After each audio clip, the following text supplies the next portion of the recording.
ഞാൻ കാണുന്നത് ശരിക്കും മമതാ ബാനർജി ഇന്ത്യയിൽ വലിയൊരു രാഷ്ട്രീയ നേതാവായി മാറുന്ന ഒരു ഇലക്ഷനായിരിക്കും ഇതെന്നാണ്. ഈ ഒരു ഇലക്ഷനിൽ കൂടി വലിയ പരാജയം ഏറ്റുവാങ്ങി കഴിഞ്ഞാൽ ബി ജെ പിക്ക് പിന്നീട് അവിടെ ശക്തി പ്രാപിക്കാൻ കഴിയില്ല എന്നുള്ള ഇത് ബി ജെ പിയെ സംബന്ധിച്ചിടത്തോളം വളരെ നിർണായകമായ ഇലക്ഷനാണ്. നമ്മൾ ഇതിൽ കാണേണ്ടത് എൻ ഡി എയിലേക്ക് പോയ പല കക്ഷികളും അവർക്ക് യഥാർത്ഥത്തിൽ നിങ്ങൾ ജയിലിലേക്ക് പോകണോ അതോ നിങ്ങൾക്ക് അധികാരത്തിലിരിക്കണോ എന്നുള്ള രണ്ട് ചോദ്യമാണ് ബി ജെ പി പലരോടും ചോദിച്ചിരിക്കുന്നത്. പക്ഷെ രാഹുൽ ഗാന്ധിക്ക് ഇവരെല്ലാം ഏകോപിപ്പിക്കാൻ സാധിക്കുമോ എന്നുള്ളതൊരു പ്രധാനപ്പെട്ട ചോദ്യമായിട്ട് കൂടി ഉയർന്നു വരുന്നുണ്ട്. ആ ഒരു സ്പേസിലേക്കാണ് ഇവിടെ മമതാ ബാനർജി ഒരുപക്ഷെ കടന്നു വരാൻ പറ്റും. രാജേഷ് നമസ്കാരം.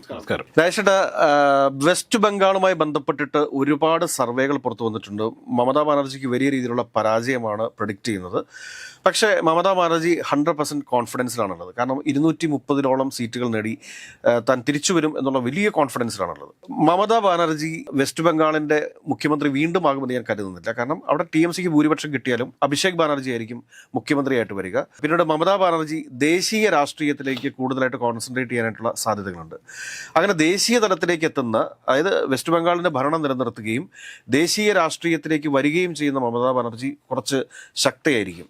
അങ്ങനെയുള്ള മമതാ ബാനർജിക്ക് ദേശീയ തലത്തിൽ NDAക്ക് ബദലായിട്ട് ഇന്ത്യ സഖ്യത്തെ ശക്തിപ്പെടുത്താൻ വേണ്ടി സാധിക്കുമോ? ഞാൻ കാണുന്നത് ശരിക്കും മമതാ ബാനർജി ഇന്ത്യയിൽ വലിയൊരു രാഷ്ട്രീയ നേതാവായി മാറുന്ന ഒരു ഇലക്ഷനായിരിക്കും ഇതെന്നാണ്. അപ്പോൾ പലരും പ്രവചിച്ചിട്ടുണ്ട് അവിടെ ബി ജെ പിക്ക് അട്ടിമറി വിജയം നേടുമെന്നും മമതാ ബാനർജി അവിടെ നിന്ന് തൂത്തെറിയപ്പെടും എന്നൊക്കെയാണ്. ഇപ്പം ബി ജെ പി അവിടെ മോശമില്ലാത്ത വളർച്ചയൊക്കെ നേടിയിട്ടുണ്ട് നമ്മൾ കാണേണ്ടതുണ്ട്. ഇപ്പോൾ 2006 ഇലക്ഷനിൽ 0 ആയിരുന്ന ബി ജെ പി 2016 4 സീറ്റ് ലഭിക്കുന്നു.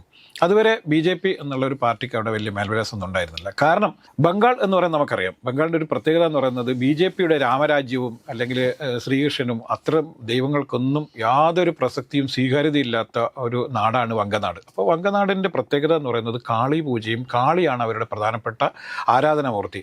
കാളിയെ ഒരിക്കലും ബി ജെ പി ഏറ്റെടുത്തിരുന്നില്ല, RSS ഏറ്റെടുത്തിരുന്നില്ല നമുക്ക് കാണണം. അപ്പം ബി ജെ പിക്ക് ഒരിക്കൽ പോലും ഇപ്പോൾ കേരളത്തിൽ സ്വാധീനം ഉണ്ടാക്കാൻ പറ്റാത്ത പോലെ തന്നെ അവിടെയും സ്വാധീനം ഉണ്ടാക്കാൻ പറ്റിയിരുന്നില്ല. പക്ഷേ പ്രത്യേക സാഹചര്യത്തിൽ 2016 ആകുമ്പോഴേക്ക് അവർക്ക് കുറച്ചും കൂടി മേൽക്കൈ കിട്ടുന്നു.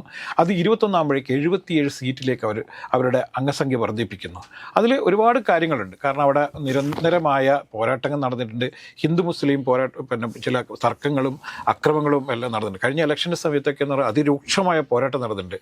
ഇപ്പം പല സ്ഥലങ്ങളിലും അത്തരത്തിലുള്ള വലിയ പ്രശ്നങ്ങൾ ഉണ്ടാവുകയും ഒക്കെ ചെയ്യുന്നുണ്ട്. അപ്പോൾ ബി ജെ പി കാലങ്ങളായി പ്രചരിപ്പിച്ചിരുന്ന ഒരു സംഭവം എന്ന് പറയുന്നത് ഈ മുസ്ലിങ്ങൾ, നുഴഞ്ഞു കയറിയ മുസ്ലിങ്ങൾ, പ്രത്യേകിച്ചിട്ടും ബംഗ്ലാദേശിൽ നിന്ന് നുഴഞ്ഞു കയറിയ മുസ്ലിങ്ങളാണ് ഈ മമതാ ബാനർജിയുടെ ഏറ്റവും വലിയ അനുയായികളെന്നും അത് അവർക്ക് വേണ്ട എല്ലാ സൗകര്യങ്ങളും ചെയ്തു കൊടുത്തിരുന്നത് മമതാ ബാനർജിയാണെന്നും അനധികൃതമായി ഇത്തരത്തിൽ കയറിപ്പറ്റിയ വോട്ടർമാരെ പൂർണ്ണമായും ഇല്ലാതാക്കുക, അതിനുള്ള SIR നടപ്പിലാക്കിയത്.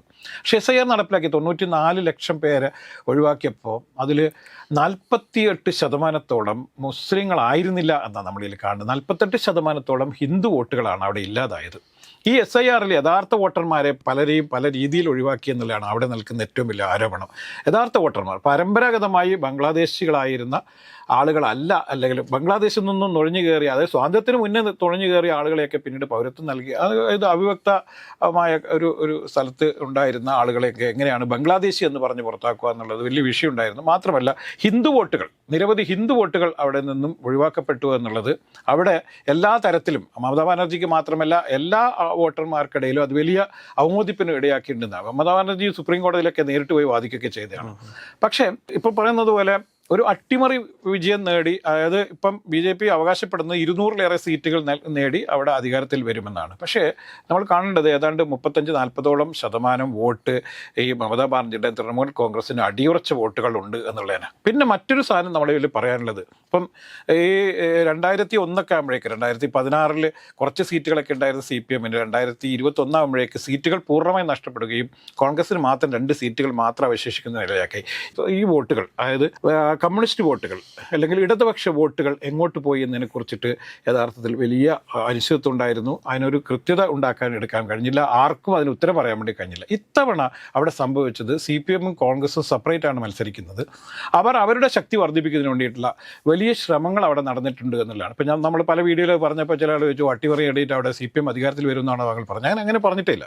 പക്ഷേ CPM അവരുടെ വോട്ട് കൃത്യമായി അവരുടെ പെട്ടിയിലേക്ക് കൃത്യമായി വരുത്തുകയാണെങ്കിൽ ഈ പറയുന്ന തരത്തിലുള്ള വലിയ മുന്നേറ്റം ബി ജെ പിക്ക് ഉണ്ടാവില്ല എന്നാണ് നമ്മളിതിൽ പറയുന്നത്. കോൺഗ്രസിൻ്റെ വോട്ട് കോൺഗ്രസ് പിടിക്കുകയും ബി ജെ പിയുടെ വോട്ട് പിടിക്കുകയും അത് CPM വോട്ട് പിടിക്കുകയും ചെയ്താൽ തീർച്ചയായും തൃണമൂൽ കോൺഗ്രസിന് ഇപ്പോൾ ഉള്ള ആധിപത്യം അവിടെ നിലനിൽക്കുമെന്ന് തന്നെ നമ്മളിൽ കാണേണ്ടത്. ഇത് കാണാതെയാണ് പലപ്പോഴും പല ഈ എക്സിറ്റ് പോളുകളുടെ ഫലങ്ങൾ വന്നിരിക്കുന്നത്. അതിനകത്ത് മറ്റു പ്രധാനപ്പെട്ട കാര്യം എന്താണെന്ന് വെച്ച് കഴിഞ്ഞാൽ പലപ്പോഴും കോൺഗ്രസും CPM കൂടി സഖ്യത്തിലായിട്ട് മത്സരിക്കുന്ന സമയത്ത്, കാരണം പരമ്പരാഗത ശത്രുക്കളാണ് മറ്റേ ഈ കോൺഗ്രസും CPM എന്ന് പറയുന്നത്. അപ്പം CPM-ന് കോൺഗ്രസും കോൺഗ്രസിന് CPM വോട്ട് ചെയ്യാത്ത സാഹചര്യം ഉണ്ടായിരുന്നു. അപ്പൊ അങ്ങനെ വരുമ്പോഴത്തേക്ക് ആ വോട്ടുകൾ ഒരുപക്ഷെ അത് BJP ക്യാമ്പിലേക്ക് പോയേക്കാം. കാരണം തൃണമൂൽ കോൺഗ്രസും കോൺഗ്രസിന്റെയും CPM-ന്റെയും ശത്രുവാണ്.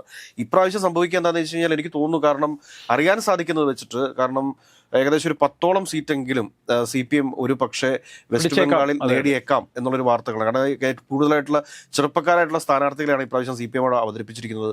അതുകൂടാതെ CPM നടത്തിയിട്ടുള്ള റാലികളിലൊക്കെ ഒരുപാട് വലിയ ജനപങ്കാളിത്തമുണ്ട്. അതുകൂടാതെ വളരെ സ്വതന്ത്രമായിട്ട് തന്നെ ഇപ്രാവശ്യം തെരഞ്ഞെടുപ്പ് പ്രചരണം നടത്താൻ വേണ്ടിയിട്ട് വെസ്റ്റ് ബംഗാളിൽ എല്ലാവർക്കും സാധിച്ചിട്ടുണ്ട്.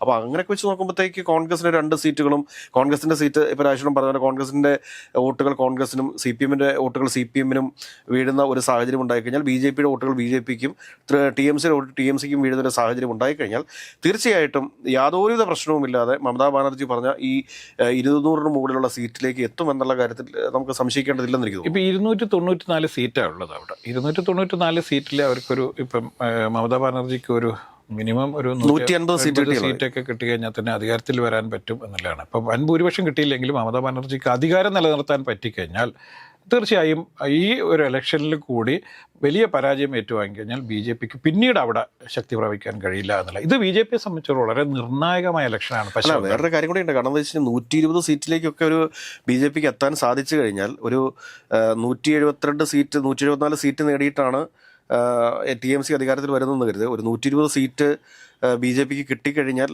നമുക്ക് ആ സർക്കാർ സുരക്ഷിതമാണെന്ന് പറയാൻ പറ്റത്തില്ല. അതെ, BJP കുതിരക്കച്ചവടമൊക്കെ നടത്തുമെന്നുള്ള കാര്യത്തിൽ നമുക്ക് സംശയമില്ല. കാരണം അത്തരത്തിലുള്ള കുതിരക്കച്ചവടം നടത്തിയതിൻ്റെ പേരിലാണ് ഇപ്പോൾ പ്രതിപക്ഷ നേതാവൊക്കെ നേരത്തെ മമതാ ബാനർജിയുടെ ക്യാമ്പിലുണ്ടായിരുന്ന സുബേന്ദു അധികാരിയൊക്കെ പിന്നീട് BJP ക്യാമ്പിലെത്തുകയും സുബേന്ദു അധികാരിയെ തവണ മുഖ്യമന്ത്രി ആക്കിയേ അടങ്ങുള്ളൂ എന്ന് പ്രഖ്യാപിച്ചിരിക്കുകയാണ് അമിത്ഷായും അതുപോലെ തന്നെ നരേന്ദ്രമോദിയും. അപ്പോൾ നരേന്ദ്രമോദിയും അമിത്ഷായും BJP-ൻ്റെ എല്ലാ പ്രമുഖ നേതാക്കന്മാരും അവിടെ വലിയ രീതിയിൽ ക്യാമ്പ് ചെയ്താണ് ഈ ഇലക്ഷൻ പ്രചരണങ്ങൾ നടത്തിയിരിക്കുന്നത്. അല്ലെങ്കിൽ ഇലക്ഷനിൽ ജയിപ്പിച്ചേ അടങ്ങുള്ളൂ എന്നുള്ള വാശിയിലാണ് ഈ നേതാക്കന്മാർ എന്നാണ്. അപ്പം മമതാ ബാനർജി, അതാണ് നേരത്തെ പറഞ്ഞത്. അതുകൊണ്ട് മമതാ ബാനർജിക്ക് ഈ തെരഞ്ഞെടുപ്പ് വളരെ നിർണായകമാണ്. ഈ തെരഞ്ഞെടുപ്പിൽ വലിയ തിരിച്ചടി ലഭിച്ചാൽ TMC എന്ന പ്രസ്ഥാനം ഈ ബംഗാളിൽ തീർത്തും ഇല്ലാതാവും, എന്നേക്കും ഇല്ലാതാവും. അത് ചരിത്രം അങ്ങനെയാണ്. കോൺഗ്രസിന് ഏറ്റവും സ്വാധീനം ഉണ്ടായിരുന്ന അതിനുശേഷം CPM വരുന്നു. 34 വർഷത്തെ അധികാരത്തിലൂടെ CPM ഇല്ലാതാവുന്നു. മമതാ ബാനർജി ഇത്തവണ തോൽക്കുകയാണെങ്കിൽ മമതാ ബാനർജിയുടെ ശക്തി തീർത്തും ക്ഷയിച്ചു പോകും.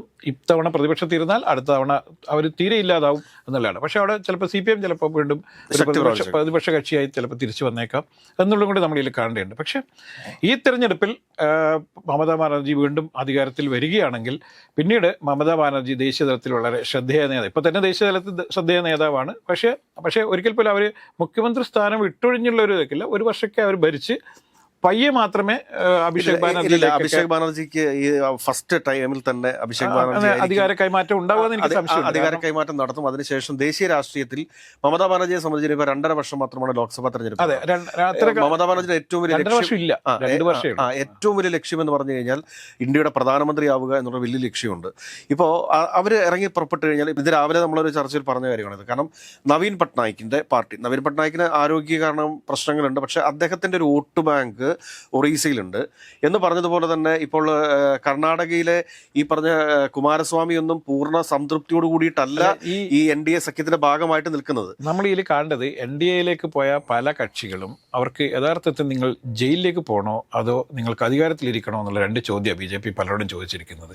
സ്വാഭാവികമായിട്ടും ആർക്കും ജയിലിൽ പോകാൻ, ഒരു പൊതുപ്രവർത്തകനും ജയിലിൽ പോകാൻ സാധ്യത ഉണ്ടാവില്ല. കാരണം ഇവരൊക്കെ മന്ത്രിമാരും ഒക്കെ ആയിട്ട് വലിയ സുഖസൗകര്യങ്ങളോട് ജീവിച്ചാണ്, പണവും അധികാരമൊക്കെ ജീവിച്ചവരാണ്. ഈ പണവും അധികാരവും വിട്ടിട്ട് ഞങ്ങൾ കൽത്തുറങ്ങിൽ പോയി കിടന്നോളാം എന്നാരും പറയില്ല. അപ്പം ദീർഘകാലം ഈ പറയുന്ന നമ്മുടെ ആം ആദ്മി പാർട്ടി നേതാവ് അരവിന്ദ് കെജ്രിവാൾ ജയിലിൽ കിടന്നു. അദ്ദേഹത്തിന് അതോടുകൂടി അദ്ദേഹത്തിന്റെ പാർട്ടി പോലും ക്ഷീണിച്ചു പോകുന്നൊരവസ്ഥ നമ്മൾ കണ്ടു. ഇപ്പൊ 8 പേരൊക്കെ അദ്ദേഹത്തിന്റെ പാർട്ടി തീർന്നു പറയാൻ പറ്റില്ല. പഞ്ചാബിൽ പിന്നെ ഇപ്പം നമ്മൾ വിചാരിച്ച പഞ്ചാബിലെ സർക്കാർ തകർന്നു പോകും എന്നൊക്കെയായിരുന്നു. പക്ഷേ തകർന്നില്ല. അവർ വിശ്വാസ വോട്ടിൽ അതിജീവിച്ചു എന്ന് പറയുമ്പോൾ തകർന്നു നമുക്ക് പറയാൻ പറ്റില്ല. പക്ഷേ എങ്കിൽ പോലും അരവിന്ദ് കെജ്രിവാളിനെ പോലെ ആരെങ്കിലും പോയി ജയിലിൽ കിടക്കാൻ തയ്യാറാവുമോ എന്ന് ചോദിച്ചാൽ തയ്യാറാവില്ല. അതുകൊണ്ടാണ് പല പാർട്ടികളും ബി ജെ പിയിലേക്ക് പോയതും ബി ജെ പിയുടെ കൂടെ പിന്നെ അധികാരം പങ്കിടാൻ വേണ്ടി തയ്യാറായതൊക്കെ. ബി ജെ പിക്ക് വലിയ തിരിച്ചടി ലഭിക്കും, അടുത്ത ഒരു 2.25 വർഷം കഴിഞ്ഞ് നടക്കുന്ന തെരഞ്ഞെടുപ്പിൽ ബി ജെ പിക്ക് വലിയ തിരിച്ചടി ലഭിക്കും എന്ന് തോന്നിയാൽ തീർച്ചയായും ഈ കക്ഷികൾക്കൊക്കെ വലിയ ആത്മവിശ്വാസം ഉണ്ടാവും. അവരൊക്കെ ഒരുമിച്ച് നിൽക്കുകയും ബി ജെ പി പരാജയം ഇപ്പൊ തന്നെ ബി ജെ പി ഒറ്റയ്ക്ക് ഭരിക്കാൻ പറ്റുന്ന ഒരു സാഹചര്യത്തിലല്ലോ. അല്ല, ഇപ്പൊ നിതീഷ് കുമാർ അവസാനിക്കില്ല ബീഹാറിൽ. പലപ്പോഴും എന്താണ് ഇന്ത്യ സഖ്യത്തിന്റെ ഒരു പ്രശ്നം എന്താണെന്ന് വെച്ചാൽ അതിന് കൃത്യമായ ഒരു നിലപാടുകളോ അല്ലെങ്കിൽ ഒരു അജണ്ടയോ ഇല്ലാതെ പോയതാണ് പ്രശ്നം. അല്ല, ഇതിപ്പോ ഞാൻ പറഞ്ഞപ്പോഴത്തേക്ക് ഞാൻ പറയട്ടെ, ഇപ്പൊ വേണമെങ്കിൽ നവീൻ പട്നായിക്കിന്റെ പാർട്ടിയുടെ വോട്ട് ഷെയർ വേണമെങ്കിൽ ഇന്ത്യ സഖ്യത്തിന് കൊണ്ടുവരാവുന്നേ ഉള്ളൂ. അതോടൊപ്പം തന്നെ ഈ പറഞ്ഞ ചന്ദ്രബാബു നായിഡുവിനെ വേണമെങ്കിൽ കൊണ്ടുവരാവുന്നേ ഉള്ളൂ, നിതീഷ് കുമാറിനെ കൊണ്ടുവരാവുന്നേ ഉള്ളൂ, ഈ കുമാരസ്വാമിയെ കൊണ്ടുവരാവുന്നതേ ഉള്ളൂ. അതുകൂടാണ്ട് യു പിയിലുള്ള സമാജ്വാദി പാർട്ടി, ഈ പറഞ്ഞ BSP വരെ കൊണ്ടുവരാവുന്നുള്ളൂ. BSP ഒക്കെ ഒരു വോട്ട് പെർസെന്റേജ് ഉണ്ടല്ലോ യു പി. അതോടൊപ്പം മധ്യപ്രദേശിലും BSP വോട്ടിംഗ് പെർസെന്റേജ് ഉള്ളതാണ്. അതുകൂടാതെ സ്റ്റാലിൻ DMKയുടെ ഉറപ്പായിട്ടുണ്ട്. പക്ഷെ ഞാൻ പറയുന്നതല്ല. അപ്പൊ ഇങ്ങനെയൊക്കെയുള്ള വലിയൊരു നേതൃത്വ നിര ദേശീയ രാഷ്ട്രീയത്തിലുണ്ട്. പക്ഷെ ഇവരെയൊക്കെ ഏകോപിപ്പിക്കാൻ സാധിക്കുന്ന സോണിയാഗാന്ധിയെ സംബന്ധിച്ചിട്ട് സോണിയാഗാന്ധിയുടെ ആരോഗ്യം വളരെ മോശമായിട്ടുള്ള ഒരു അവസ്ഥയിലാണുള്ളത്. പക്ഷെ രാഹുൽ ഗാന്ധിക്ക് ഇവരെല്ലാം ഏകോപിപ്പിക്കാൻ സാധിക്കുമോ എന്നുള്ളതൊരു പ്രധാനപ്പെട്ട ചോദ്യമായിട്ടും കൂടി ഉയർന്നു വരുന്നുണ്ട്.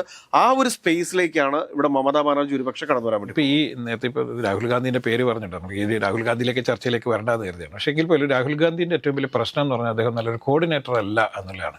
ഈ ദുരഭിമാനമൊക്കെ കൈവിടിഞ്ഞ് കോൺഗ്രസ് വലിയ കക്ഷിയൊക്കെ ആയിരുന്നു ഒരു കാലത്ത്. ഇപ്പോഴും ഇന്ത്യയിൽ രാജ്യത്താകമാനം വേരുകളുള്ള ഒറ്റ പാർട്ടിയേ ഉള്ളൂ. BJPക്ക് പോലും പല സ്ഥലങ്ങളിലും അത്തരത്തിലുള്ള വേരുകളില്ല എന്ന് കാണണം. പക്ഷേ രാഹുൽ ഗാന്ധിയുടെ ചില നിലപാടുകളും അദ്ദേഹത്തിൻ്റെ നയപരമായ ചില പ്രശ്നങ്ങളൊക്കെയാണ് ഈ ഇന്ത്യ സഖ്യം വളരാനുള്ള ഒരു വലിയ തടസ്സമെന്നാണ് നമ്മൾ ഈ കാലഘട്ടത്തിലുള്ള പല നിലപാടുകളും പരിശോധിക്കുമ്പോൾ നമുക്ക് മനസ്സിലാകുന്നത്. അദ്ദേഹം വലിയ ഉത്സാഹിയാണ്, അദ്ദേഹം ഒരുപാട് കാര്യങ്ങളൊക്കെ ചെയ്യാൻ താല്പര്യനാണ്.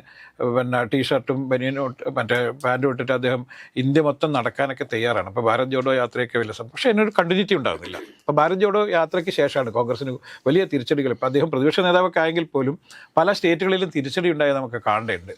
ബീഹാറിലൊക്കെ വലിയ തരത്തിൽ തിരിച്ചു വരാനുള്ള സാധ്യതയൊക്കെ നമുക്ക് കണ്ടതാണ്. പക്ഷേ അവിടെ തിരിച്ചു വരാൻ പറ്റുന്നില്ല. അപ്പം ചില സ്ഥലങ്ങളിലൊക്കെ ഭരണ പങ്കാളിത്തമൊക്കെ ഉണ്ടെങ്കിൽ പോലും അത് കോൺഗ്രസിൻ്റെ പ്രത്യേകത കൊണ്ടല്ല. ഇപ്പം DMK ഒക്കെ പോലുള്ള ശക്തരായ പാർട്ടികളുടെ കൂടെ നിൽക്കുന്നതുകൊണ്ടാണ് നമ്മളിൽ കാണണം.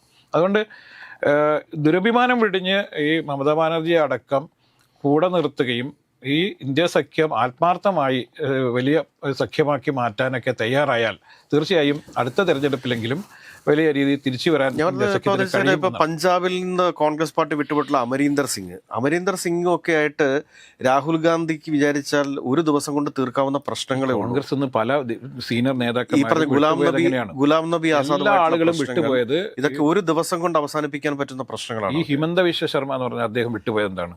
അദ്ദേഹം 3 ദിവസമാണ് കാത്തുനിന്ന് പലപ്പോഴും അദ്ദേഹം പട്ടിക്ക് ബിസ്ക്കറ്റും കൊടുത്ത് നേരെ അങ്ങ് പോകും. അദ്ദേഹം വെറുതെ ഇവിടെ നിൽക്കുന്നു.